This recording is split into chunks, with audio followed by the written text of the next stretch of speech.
Magandang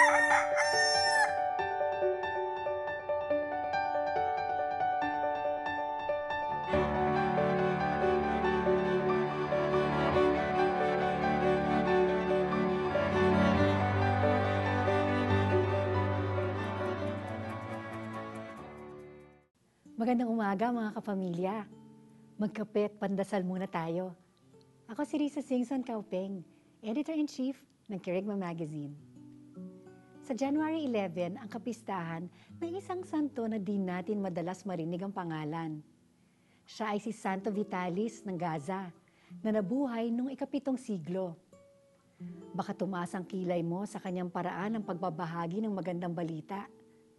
Ang mongheng ito ay mamamasukan upang makasahod sa isang araw. Pagkatapos ay kukuha siya ng babaeng bayaran at buong gabi niyang kasama ito sa kondisyon na hindi sila magtatalik.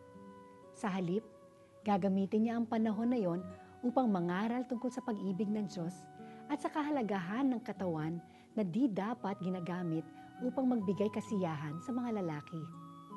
Natural, parang magnet sa tsismis itong mongheng ito. Anong ginagawa niya sa bahay ng prostitusyon? At bakit iba-iba ang babaeng kasama niya sa bawat gabi? Isang umaga, may mamang kinasuklaman ang akala niyang pagka-ipokrito ni Vitalis at binugbog niya ito sa ulo. Ito ang kanyang kinamatay. Nung kanyang libing, nagprosesyon sa kalye ang mga babaeng bayaran na nagbago ang buhay dahil kay Vitalis. Kapamilya, ibinabahagi mo bang magandang balita? Paano mo maaabot ang mga nangangailangan kay Kristo? Tayong magdasal. Jesus, pukawin niyo ako upang ipamahagi ko ang magandang balita. Amen.